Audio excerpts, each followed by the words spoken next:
plus d'un Belge, un adolescent belge sur 10 est atteint de troubles du comportement alimentaire.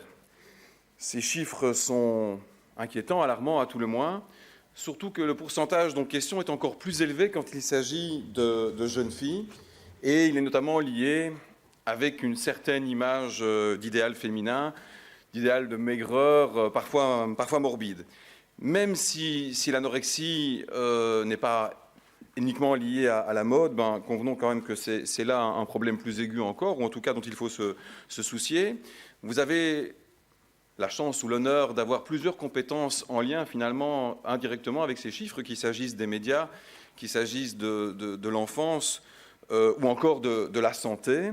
Alors mes questions balaient ces différentes compétences. Tout d'abord en ce qui concerne les services de promotion à la santé à l'école, est-ce que le personnel est formé, est suivi, est outillé pour détecter les problématiques en question et suivre les enfants concernés?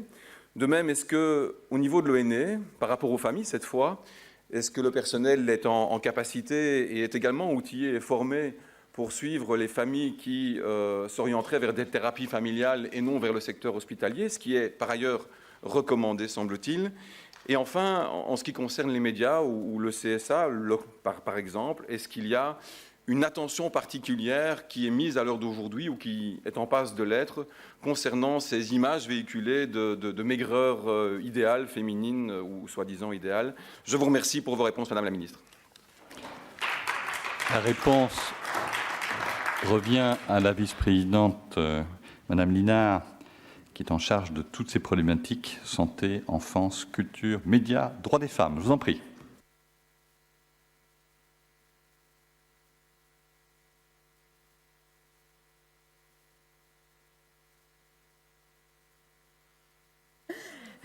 J'ai rien à faire d'autre.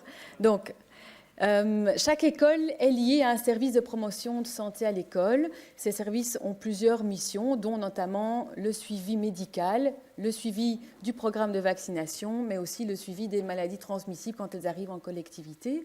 Et donc, dans tout leur parcours scolaire, il y a des bilans obligatoires de santé qui se font via les PSE, mais il y a aussi moyen de demander des bilans spécifiques au départ de l'école, mais aussi en tant que parent ou en tant que PMS. On peut demander des bilans spécifiques sur tel ou tel sujet.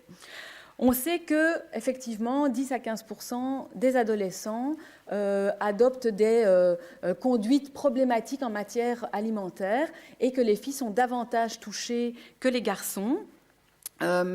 Les services, évidemment, de promotion de santé à l'école sont formés pour détecter tout décrochage quant à la courbe staturo-pondérale de chaque enfant ou d'adolescent. Quand c'est le cas, ils en informent les parents et ils leur conseillent de se rendre vers leur médecin pour entamer un suivi par la suite. Alors, le souci aussi, c'est que l'anorexie, par exemple, et tout trouble alimentaire qui touche les filles, qui touche plus les filles, ne s'accompagne pas toujours d'un changement de poids. Vous l'avez dit, une des causes fondamentales ou majeures, c'est la question de l'image.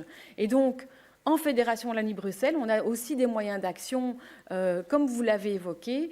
Il est essentiel d'aller travailler sur la question de l'image dans les médias et dans la publicité. Et ces questions feront partie du plan droits des femmes qui est en train d'être élaboré et qui verra le jour sous peu. Je vous remercie. Merci, Madame la Ministre. Je reviens donc au député, M. Lagasse, et je vous cède la parole pour la réplique immédiatement. Merci, Monsieur le Président. Tout d'abord, je tiens à remercier Madame la Ministre pour ses réponses. Effectivement, le plan en question me semble des plus importants à cet égard. Et pour les services, qu'il s'agisse de l'ONE ou du PSE, il me semble effectivement qu'il y a lieu d'attirer, tant que faire se peut, plus encore l'attention sur cette problématique, parce que les chiffres semblent croître ces 10 dernières années. Même si les services sont déjà outillés et rencontrent aujourd'hui déjà cette difficulté, il me semble que l'attention doit vraiment être attirée tout particulièrement sur ce secteur. Merci. Merci encore. Nous en arrivons au